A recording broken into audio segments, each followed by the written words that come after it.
கிறிஸ்துக்கள் அன்பான காலைக்கதை நிகழ்ச்சி நேயர்களே, இந்த நாளிலும் கூட தேவன் உங்களோடு கூட இணைவதற்காக கிருபை செய்திருக்கார். இவ்வளவு நல்ல நித்திரையும் இன்னொரு நாளையும் கூட்டி கொடுத்ததுக்காக நான் அவரை துதிக்கிறேன், சோஸ்தரிக்கிறேன். இந்த நாளை நமக்கு வருகிற செய்தி எங்க இருந்து அப்படின்னு சொன்னா, எபேசியர் 6ஆம் அதிகாரம் 18வது வசனம். எந்த சமயத்திலும் சகல விதமான வேண்டுதலோடும் விண்ணப்பத்தோடும் ஆவியினாலே ஜெபம் பண்ணி அப்படின்னு சொல்லி அந்த வசனம் போயிட்டு இருக்கு. எல்லா சமயத்திலும் நம்ம என்ன செய்வோம் அப்படின்னு சொன்னா ஜெபம் செய்யணும். ஏன்னு சொன்னா ஜெபம் என்றது என்ன அப்படின்னு சொன்னா அது ரொம்ப ரொம்ப முக்கியமான ஒன்று. அதை நிறைய நேரத்தில் நம்ம என்ன செய்யறோம், அவசர உலகத்துல வாழ்றதுல சில நேரம் அதை என்ன செஞ்சிடறோம், மறந்துடுறோம். ஒருவேளை நம்முடைய சோர்வு நிமித்தமாக நம்ம என்ன செஞ்சிடறோம், மறந்துடுறோம். ஆனா நமக்கு கண்டிப்பா என்னன்னா ஜெபம் ரொம்ப முக்கியம். ஜெபம் இல்லாத வாழ்க்கை என்னது கண்டிப்பாக ஆசீர்வாதமாக இருக்காது. அது நம்ம எல்லாவற்றிலும் என்ன செய்வோம், தோல்வி தழுவிக்கொள்ள சாத்தான் நம்மை அழைத்து செல்வான் என்பதுல எந்தவித சந்தேகமும் இல்லை. ஏன்னு சொன்னா அநேகர் என்ன செய்யறாங்க அப்படின்னு சொன்னா ஜெபத்தை என்ன செய்யறாங்கன்னா ரொம்ப உறுதியா பற்றி கொள்றாங்க. ஜெபத்தினால ஆண்டவர்கிட்ட என்ன செய்யறாங்க, போராடி பாவத்திலிருந்து விடுதலையும் சரி அல்லது அவங்களுடைய ஆவிக்குரிய வாழ்க்கையினாலும் சரி, இந்த உலகத்துல வாழ்கிற வாழ்க்கைக்கும் எல்லாத்துக்கும் ஒரு விடிவு வேணும் அப்படின்னு சொன்னா ஜெபம். நீங்க வேதாந்தத்துல பாத்தீங்கன்னா அநேக ஜெபங்கள் இருக்கிறது.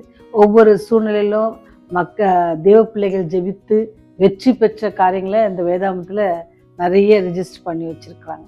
அது நம்ம என்ன செய்யணும்னா அதை வாசிக்கிறது மாத்திரம் நம்முடைய சொந்த வாழ்க்கையிலையும் கூட என்ன செய்யலாம், அந்த ஜெபத்தின் நிமித்தம் நாம பெற்ற வெற்றிகள், ஜெபத்தின் மூலமாக நமக்கு தேவன் செய்த நன்மைகள் எல்லாவற்றையும் நம்ம என்ன செய்யணும், யோசித்து பார்க்கணும். அதனால்தான் ஜெபம் ரொம்ப முக்கியம். இங்கே ஒரு குடும்பம் இருந்துச்சு, அப்பா அம்மா 2 பெண் பிள்ளைகள் இருக்கிறாங்க. அவங்க என்ன செய்யறாங்க அப்படின்னு சொன்னா ஒரு குடும்பத்துல எல்லாருமே கிறிஸ்துவை ஏற்றுக்கொண்டவர்களாக இருந்தாங்கன்னா பிரச்சனை இருக்காது. ஆனா இங்க என்ன அப்படின்னு சொன்னா அப்பா என்ன சொன்னா ஆண்டவர் என்ன செய்யல, ஏற்றுக்கொள்ளல. அதனால அவர் என்ன செய்வார்னு சொன்னா வீட்டுல எப்பவுமே குடும்ப ஜெபம் நடக்கும். அம்மாவும் பிள்ளைகளும் சேர்ந்து, அம்மா பிள்ளைகளும் என்ன செய்வாங்க, ஆலயத்துக்கு போகுது. ஆண்டவர் மேல மிகவும் ரொம்ப அன்பாக அல்லது ரொம்ப கீழ்ப்படிதல் உள்ள பிள்ளைகளாக இருந்தாங்க. அப்படி இருக்கும் பொழுது என்ன சொன்னா அப்பா இவங்க எப்பவுமே குடும்ப ஜெபம் செய்யும் பொழுது அப்பா அப்படியே சைக்கிள் எடுத்துட்டு வெளியே போயிடுவாங்க. போயிட்டு இவங்க எப்படியும் ஒரு 1/2 மணி நேரம் 1 மணி நேரம் எடுப்பாங்க. அப்படியே ஒரு பஜார்லலாம் போய் சுற்றி பார்த்துட்டு திருப்பி வருவார். அவங்க ப்ரேயர் முடிச்சிருப்பாங்க, வருவார், சாப்பிடுவார். ஆனால் அவங்கள ஒன்றையும் சொல்ல மாட்டாங்க. இது இப்படியே நடந்துட்டு இருந்துச்சு. அப்புறம் ஒரு நாள் அவரே யோசித்தாரு, இவங்க ஜெபம் பண்ணும்போது நம்ம எதுக்கு வெளியே போனோம், நம்ம வீடு இருக்கு, இது நம்ம வீடு இல்லையா அப்படின்னு சொல்லி அவர் ஒரு நாள் என்ன செஞ்சாருன்னு சொன்னால் அவங்க ஜெபம் பண்ணும் பொழுது ஹாலில் என்ன செஞ்சார், நியூஸ் பேப்பர் எடுத்து நல்லா அப்படியே மூஞ்ச மறைச்சிக்கிட்ட மாதிரி என்ன செய்கிறாரு, உட்காந்து நியூஸ் பேப்பரை வாசிக்கிறாரு. அவர் அப்படி வாசித்துட்டு இருக்கும் பொழுது ஜெபம் பண்ணுறாங்க, பாட்டு பாடினாங்க, வேதம் வாசித்தாங்க. அப்புறம் ஜெபம் பண்ணும் பொழுது அன்னைக்கு ஒரு சின்ன மகள் ஜெபம் பண்ணுறா. அவள் ஜெபம் பண்ணும்போது ஆண்டவரே எங்கள் அப்பாவை ஆசீர்வதிங்க, இத்தனை நாளே எங்கள் அப்பா போக்கிலும் வரத்திலும் கூட இருந்தீங்க, அதுக்காக நன்றி செலுத்துகிறோம். அப்பாவுக்கு நல்ல ஆரோக்கியம் கொடுத்துருக்கீங்க, அதற்காக நன்றி செலுத்துகிறோம். அப்பா சம்பாதிப்பதற்கான பலத்தை கொடுத்துருக்கீங்க, அதற்காக நன்றி செலுத்துகிறோம். இன்னும் கூட அவங்க உங்களை நேசிக்கணும், அதுக்காக நாங்கள் உங்களுடைய பாத்தில் கேட்குறோம். அந்த காரியத்தை நீங்கள் அவங்களுக்கு வாய்க்க பண்ணுங்க அப்படின்ட்டு சொல்லி ஜெபம் பண்ணாங்களாம். இவருக்கு ஆச்சரியமாக போச்சு. இந்த நேரத்தில் நம்மையும் குறித்து ஜெபம் பண்ணணும், நமக்காகவும் வேண்டுவாங்களா அப்படின்ட்டு அவருக்கு ஆச்சரியமாக இருந்துச்சான். அப்புறம் திருப்பி நெக்ஸ்ட் டே இதே மாதிரி என்ன செஞ்சாருன்னா அமர்ந்து நியூஸ் பேப்பர் எடுத்து வச்சுக்கிட்டாரு ஜெப நேரத்தில். அப்போ அவங்க திருப்பி அதே மாதிரி பாடல் பாடி எல்லாம் ஜெபம் பண்ணாங்களாம். அப்படி அவங்க ஜெபம் பண்ணும் பொழுது திருப்பி என்னன்னா அடுத்த நாள் இன்னொரு மக ப்ரேயர் பண்ணாங்களாம். அடுத்த நாள் சின்ன மக இன்னொரு மக பண்ணும்போது அவங்க என்ன செஞ்சாங்க, உங்களுக்கு தெரியல, சின்ன பிள்ளைங்க அந்த குரல்ல அப்பாக்காக ஜெபிக்கிறத அவர் கேட்டப்ப அவருக்கு ரொம்ப ஆச்சரியம் ஆயிடுச்சா. ஆவியானவர் அவரோடு பேசுறாரு. அததான் சொல்லுது, எல்லா நேரத்துல நம்ம என்ன செய்யணுமா, எந்த சமயத்திலும் சகஜமா வேண்டுதல், என்ன வேண்டுதல் இருந்தாலும் ஆண்டவருக்கு நம்ம கேட்கும் பொழுது அவர் என்ன செய்யறாரு, கேட்டுட்டே இருக்காங்க. அப்போ இந்த தகப்பனும் என்ன செய்யறாருன்னு சொன்னா கேட்டுட்டே இருக்காங்க. இன்னைக்கும் அதே மாதிரிதான் ஜெபம். இதில் என்ன, இந்த மகளும் நிறைய ஆசீர்வாதத்துக்கு நன்றி சொன்னாங்க, அம்மாவுக்கு நன்றி, அம்மாவை கொடுத்ததுக்காக நன்றி சொன்னாங்க, உடன் பிறந்த சகோதரி கொடுத்ததுக்காக நன்றி சொன்னாங்க, படிக்கிற பள்ளிக்காக நன்றி சொன்னாங்க, அவங்களுக்கு இருக்கிற ஞானத்துக்காக நன்றி சொன்னாங்க. அப்புறம் கடைசி என்ன செஞ்சாங்கன்னா, எங்கள் அப்பா கொடுத்ததுக்காக நன்றி, எங்களை பாதுகாப்பதற்காக அவர் எவ்வளோ ஹார்ட் ஒர்க் பண்ணுறாங்க, அப்பாவுக்காக நன்றி அப்படின்ட்டு நிறைய சொல்லி ஜெபம் பண்ணிவிட்டு, அப்பாவும் உங்களை நாங்கள் எப்படி உங்களை நேசிக்கிறோமோ அதே போல் அப்பாவும் உங்களை நேசிக்கணும் ஆண்டவரே அப்படின்ட்டு ஜெபம் பண்ணாங்களாம். இந்த மாதிரியான நிகழ்ச்சிகள் ஒரு 2-3 நாள் போயிடுச்சு. ஒரு நாள் 3வது நாள் 4வது நாள் அப்படி போகும் பொழுது ஆட்டோமேட்டிக்காக அவருடைய பாதம் என்ன செஞ்சு, அவருடைய முழங்கால் அப்படியே நின்று முழங்கால் போட்டு அந்த ஜெபத்தில் அவரும் கலந்து கொண்டாராம். இது அவங்களுக்கு தெரியாது, ஏன்னா அவங்க ஜெபம் பண்ணிட்டு இருக்காங்க. அப்போது ஏன்னா அப்பா இன்னைக்கெல்லாம் இப்போல்லாம் வெளியே போகாமல் உக்காண்ட்ருக்கிறாரு அப்படின்ட்டு இவங்களுக்கு ஒரு ஆச்சரியம். அப்புறம் தேங்க்ஸ் சொல்கிறாங்க கடவுளுக்கு, ஆண்டவரே எங்களுடைய ஜெபத்தில் எங்கள் அப்பாவும் அமர்ந்திருக்கும்படி நீ கிருபை செய்து அதுக்காக நன்றி சொன்னாங்களாம். அப்படி சொன்னோன்னே இவர் உண்மையாகவே அவர் ரொம்ப தொடப்பட்டார். நம்முடைய பிள்ளைகள் கடவுள்கிட்ட கேட்டு ஒவ்வொரு காரியத்தையும் செய்கிறாங்க, கடவுள்கிட்ட பெற்றுக்கொள்வதுக்கு நன்றி சொல்கிறாங்க. நம்ம நல்லா அவருக்கு ஆவியானவர் என்ன செய்கிறாரு, இவரோடு கூட பேசுகிற போது அவர் என்ன செஞ்சுட்டாருன்னா ஆண்டவரை ஏற்றுக்கொண்டார். மனசில் எப்படி ஏற்றுக்கொண்டார்ன்றதை எப்படி அவங்ககிட்ட சொல்கிறது ஃபேமிலி கிட்ட அப்படின்னு யோசிக்கும் பொழுது, ஆலயத்துக்கு போகிற நாள் வந்துச்சு. வந்த உடனே இவர் காலையிலே அவங்களுக்கு முன்னாடி எழுந்திரிச்சாரு, குளிச்சாரு, நல்ல ட்ரெஸ் பண்ணிட்டாரு. அப்போது மனைவி கேட்குறாங்க, எங்கேயும் இவ்வளோ சீக்கிரம் காலையிலே கிளம்பிட்டீங்க, எங்கே போகிறீங்க, ஒன்றுமே சொல்லலை, சடனாக கிளம்பி நிற்கிறீங்க, எங்கே போகிறீங்க அப்படின்னு. நாங்கள் ஆலயத்துக்கு போகிறோம், நீங்கள் எங்கே போகிறீங்க அப்படின்னு கேட்டோடனே, அப்போ மனைவி கேட்டோடனே அவர் சொன்னார், நானும் உங்கள் கூட ஆலயத்துக்கு வரேன் அப்படின்னு சொல்லி சொன்னாராம். ஏன் இந்த இது நிகழ்ச்சி உங்களுக்கு சொல்கிறேன் அப்படின்னு சொன்னால், அந்த பிள்ளைகள் ஏறெடுத்த ஜெபம் யார், தன் தந்தையை ஆண்டவரை ஏற்றுக்கொள்ளும்படி செய்தது. அதனால தான் ஜெபம் எல்லாவற்றையும் என்ன செய்யும், அப்படியே மாற்றி போடும். ஜெபித்த போது என்னது, வானத்திலிருந்து அக்கினி என்ன செய்யும், பலியை அக்செப்ட் பண்ணிச்சு. எலியா ஜெபிக்கும் பொழுது எப்படி அது அக்செப்ட் பண்ணி எல்லாரும் இவரே உண்மையான தெய்வம் என்று சொல்லி கூடியிருந்தவங்க எல்லாரும் சொல்வதற்கு அது உதவி பண்ணுச்சு.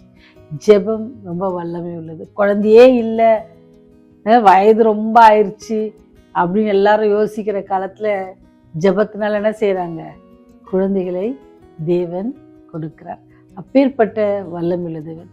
இது எது இல்லை அப்படின்றாங்களோ நீங்கள் அதுக்காக ஆண்டவரே எனக்கு இது இல்லை, நீங்கள் இதை தாங்க அப்படின்னு ஜெபிக்கும் பொழுது நம்முடைய வேண்டுதலை அவர் கவனமாய் கேட்டு என்ன செய்கிறாரு, எல்லாவற்றையும் செய்ய வல்லவராக இருக்கிறார்.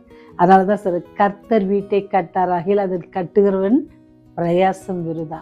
ஏன்னு சொன்னால் நம்ம கர்த்தர் கர்த்தர்கிட்ட ஒப்பு கொடுத்தோம்னா அவர் என்ன செய்வார், நம்ம ஜெபத்தில் வேண்டிக் கொண்டோம் அப்படின்னு சொன்னால் அவர் என்ன செய்வார், ஆவியானவரை கொண்டு காரியங்களை வாய்க்க செய்வார். அப்படிதான் இந்த தகப்பன் எப்படி மனமாறி தன் குடும்பத்தோடு ஆண்டவரை ஏற்றுக்கொண்டார். அதே போல் இந்த நாளில் கூட உங்களுடைய ஜெபம் உங்களுடைய பிள்ளைகளுக்கோ அல்லது நம்முடைய நண்பர்களுக்கோ என்ன செய்யும், ஆண்டவர் பக்கம் ஆண்டவரை ஏற்றுக்கொள்வதற்கு ஒரு என்னவா இருக்கும், ஒரு கருவியாக இருக்கும். ஆண்டவரோடு கூட நம்ம வைத்திருக்கிற உறவை நம்ம தினமும் அவரோடு கூட உரையாடுவதே எப்படிதான், இந்த ஜெபத்தில் தானே. ஜெபத்தில் ஆண்டவர் நமக்கு செய்ததுக்கு அந்த எசப்பா நீங்கள் எனக்கு இதை செஞ்சீங்க நன்றின்னு சொல்கிறோம். அது எப்படி சொல்கிறோம், ஜெபத்தில் சொல்கிறோம். ஜெபம் ரொம்ப ரொம்ப முக்கியம். தனிப்பட்ட ஜெபமும் முக்கியம், குடும்ப ஜெபமும் முக்கியம். குடும்ப ஜெபம் என்ன செய்யும், நம்ம பலிபீடத்து குடும்ப ஜெபமே ஒரு பலிபீடமாக கட்டி எல்லாருக்காக நம்ம ஜெபிக்கும் பொழுது தேவன் அங்கே என்ன செய்கிறாரு, நம்முடைய தேவைகளை சந்திப்பது மாத்திரம் நம்முடைய குறைகளை நீக்குவதற்கான பலத்தையும் நமக்கு அவர் தர வல்லவராக இருக்கிறார். நாம் தினமும் ஜெபிக்கிறோமா, ஜெபம் நம்மை மற்றவர்களை நம்முடைய ஜெபம் மற்றவர்களை மாற்றுகிறா அல்லது நம்முடைய காரியங்களிலிருந்து நம்மை தீய காரியங்கள் நம்மை மாற்றுகிறது. இதெல்லாம் நம்ம ஒரு கேள்வி கேட்போம்னு சொன்னால் கண்டிப்பாக ஆண்டவர் ஒவ்வொரு நாளும் நம்மோடு கூட பேசுவார். நீங்கள் அவரோடு கூட பேசும்போது அவர் உங்களோடு பேசுவதற்கு மிகவும் ஆசையாக இருக்கிறார். அதனால் நீங்கள் என்ன செய்யணும் அப்படின்னா, ஜெபம் பண்ணும் பொழுது நம்முடைய பாவங்கள்லாம் அறிக்கையிடுவோம்னு சொன்னால் அதை மன்னிப்பதற்கு அவர் மிகவும் தயவு உள்ளவராய் கிருபை உள்ளவராய் இருந்து மன்னித்து நம்மை ஆசீர்வதிக்கிறார். அதனால் தொடர்ந்து ஜெபத்தில் தரித்திருங்க. ஒரு வேளை கடந்த நாட்களில் குறைவுபட்டு இருந்துச்சுன்னா இனி வருகிற நாட்களில் என்ன செய்யலாம், நம்ம கூட்டி கொள்வோம், ஜெபத்தை அதிகப்படுத்தி கொள்வோம். அப்படி அதிகப்படுத்தி கொள்ளும் பொழுது தேவ பலன் நமக்கு அதிகமாக இருக்கும். எது வந்தாலும் நம்ம பயப்பட மாட்டோம், சோர்ந்து போக மாட்டோம். ஆண்டவர் நம்மோடு கொடுக்கிறார். ஏன்னா அவர் சொன்ன வாக்குத்தத்தம் அப்படி. பயப்படாதீங்க, கலங்காதீங்க, திகையாதீங்க. இதெல்லாம் நம்ம பிடிச்சிக்கிட்டு ஜெபம் பண்ணணும்னு சொன்னா எல்லாவற்றையும் நம்ம மேற்கொள்ள தேவன் கிருபை செய்வார். ஜெபம் செய்வோம். ஆண்டவரே, எல்லாவற்றையும் வேண்டுதலோடு விண்ணப்பத்தோடு உடைய பாத்துல வரும் பொழுது அதை நீ கேட்டு எங்களுடைய தேவைகளை சந்திக்கிறீர் என்று சொல்லி கொடுத்த வாக்குத்தத்தத்துக்காக நன்றி ஆண்டவரே. எல்லா மக்களுக்காகவும் தேவனுடைய பரிசுத்தவான்களுக்காகவும் நாங்கள் எங்களுடைய வேண்டுதலை ஜெபிக்கும் பொழுது நீர் எல்லாவற்றையும் கேட்கிறீர் என்பதை இந்த வேதாகமத்தில் நீ பதிவு பண்ணி வைத்திருக்கிறீர் சுவாமி. அதை நாங்கள் விசுவாசிக்கிறோம் தகப்பனே.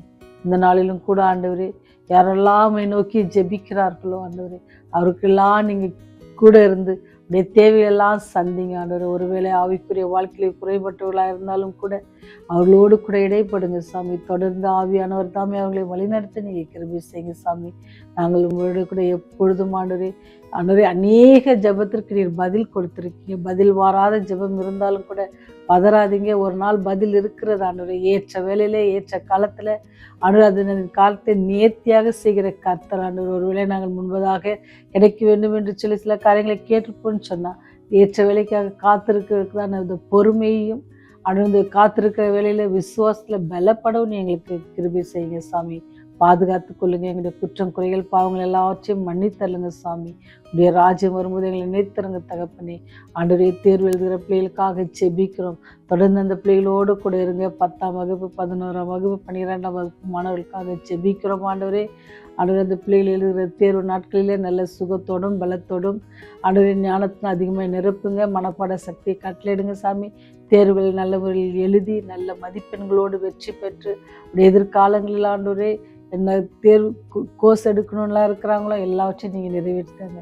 எல்லாவற்றையும் சித்தத்துக்கு ஏற்ப நீங்கள் நிறைவேற்றி தர வேண்டுமா கெஞ்சி கொண்டாடுகிறோம். அதற்காக பிரயாசப்படுகிற பிள்ளைகளுக்காக ஜெபிக்கிறோம். ஆசிரியர்களுக்காக ஜெபிக்கிறோம். அவர்களையும் ஆசீர்வதிங்க. பொறுமையை கட்டளிடுங்க. சமாதானத்தை கட்டளிட வேண்டுமா கெஞ்சி கொண்டாடுகிறோம் தகப்பனே. ஆண்டவரே, எங்கெல்லாம் ஊழியங்கள் நடக்கிறதோ அங்கெல்லாம் பணி செய்கிற ஒவ்வொரு ஊழியக்கார மக்களுக்காக ஜெபிக்கிறோம். அந்த ஊழியர்களை ஆசீர்வதிங்க. இந்த பிள்ளைகள் சொல்லுகிற எல்லா சத்தியத்தையும் அநேகர் கேட்டு அநேகர் உண்மை சொந்த ரட்சகராக ஏற்றுக்கொள்ள கிருபை செய்யுங்க. பாவிகளாக எங்கள் மேல் கிருபையா இருங்க. நீர் வரும்பொழுது நாங்கள் ஒருவரும் கெட்டு போகாதபடிக்கு இந்த நித்தியானந்த ராஜ்யத்தில் பங்கு பெறுகிற சிலாக்கியத்தை தர வேண்டுமாய் இயேசுவின் வழியாய் ஜெபிக்கிறோம் ஜீவனுள்ள நல்ல தகப்பனே. ஆமேன், ஆமேன்.